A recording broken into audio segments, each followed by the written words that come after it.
Bowling Green Falcons have this Saturday off, and they are riding high following the win in Buffalo. To break down the victory over the Bulls, we welcome in the voice of the Falcons on the Bowling Green State University Radio Network, Todd Walker. And Todd, what a way to get your first MAC win of the season. What a way to get your first MAC win since 2019 to blow out the Bulls on the road. Yeah, it was a nice win for Bowling Green. You know, they had been trending downward, as we've discussed the last couple of weeks after the win at Minnesota and a couple of woulda, coulda, shoulda games. There were a couple of pretty tough losses in there, and the loss to Eastern. Coach Leffler openly said that the team had reverted back to its 2020 ways, which was not good. But to give this team credit, they had to dig deep.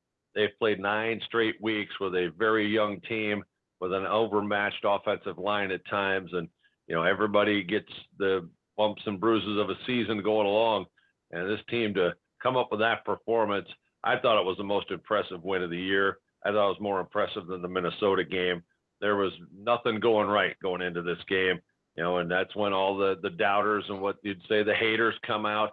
You know, is this really the way we need to go? Do we need to change direction? This sort of thing. And these guys went out there and really handled their business. And, you know, Coach Leffler ejected from the game. And let's just say the Stripes weren't their friends. Despite all that, they went out there and beat Buffalo and put up 56 points. They scored more points in each half of that game than they had in any entire game up to that point.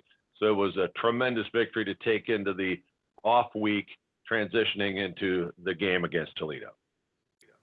You know, it's easy pickings to complain about refereeing, and Bowling Green had to overcome 177 penalty yards, and it's not sour grapes when you win, because they win, it's not sour grapes. They did win, they overcame that, but at the same time, 177 yards, not all that was undisciplined play. It seemed as if the referees really were trying to send some messages about trying to control the content of the game with the taunting and the unsportsmanlike conduct penalties. Well, I'll say this. I think there was plenty of chirping going on, and that's not unusual in a college football game. And I think some of that got amped up after Coach Leffler got asked to leave the proceedings. And, you know, I officiate games myself, the high school level and other sports, so I know it's not easy. But the officials were bad in the second half. After Coach was ejected, they were bad. There were several terrible calls against Bowling Green, a roughing the passer that would make Tom Brady blush, a pass interference against Devin Taylor that was egregious, and yet Bowling Green still won the game despite all that. And let's not forget, in the mix of all that, Buffalo started doing what Buffalo does. They were running the ball with tremendous efficiency. Really, every time they had the ball in the second half, practically they scored, except for one interception that stood and a late stop. The Bowling Green defense, when they had to, stood up and stopped them in Buffalo's end on a 4th down when they had to go for it because they were trailing. So you put it all together, that's a gutty, gritty win on the road against a Buffalo team that felt like they were turning the corner toward a strong finish of a season. It's a great win, I think. You know, there are different styles of coaching in football for the head coach. Some are coaching the coaches, they like to say. They're a CEO type. That's not Scott Leffler. Here's the offensive play caller. So in that second half, to overcome not having your play caller on the field, not calling plays for you, that's a testament to the staff being able to step up and lead the team to victory. Hey, he's got a great staff. There's no question about it. But I will say this, though. The play calling wasn't that difficult in the second half because Bowling Green either went 3 and out, which they did a couple of occasions, or they scored on one play. You know, after the pick, they went for the jugular, hit the touchdown to Broden. Terrion Stewart had a 77-yard run for a touchdown. So Bowling Green's offense on the field in the second half was really barely on the field, but they scored 28 points. So it really was one of the strangest games I've ever been a part of, all things considered, and to put up 28 in the 4th. And then, of course, Matt McDonald scores late on the I'm going to down the ball and then doesn't, and nobody tackles him, so he just runs for a touchdown. Very strange game, but a really rewarding win for Bowling Green. And you alluded to this last week, that the offensive line's starting to play better. The rushing attack is starting to gain ground, and we saw that with Terrion Stewart against the Buffalo. So maybe that's a little bit of a sleeping giant that has awoken for the Falcons. They can consistently run the ball now. Yeah, the offensive line has started to find its footing a little bit, and Terrion Stewart is a difference maker at running back. He's a hard runner. He breaks tackles, and let's not forget, he's the most seasoned running back they have after being around all of last year. and he is fresh and he is hungry. He's missed a lot of games this season with some nagging injuries. He's not been taking the beating that a normal number one back would be taking at this point of the season. He was just possessed on Saturday. Buffalo could not tackle him in that second half. It was a pleasure to watch. Big news for the Mid-American Conference, as it appears as if Western Kentucky and Middle Tennessee State will be joining the league for the 2023 football season. Your thoughts about adding another Bowling Green, as Western Kentucky's in Bowling Green, Kentucky? Yeah, you know, there's been talk about having Western Kentucky in the MAC for really going back maybe 20 years. It's always been thought that if they should expand, Western Kentucky would be a good possibility.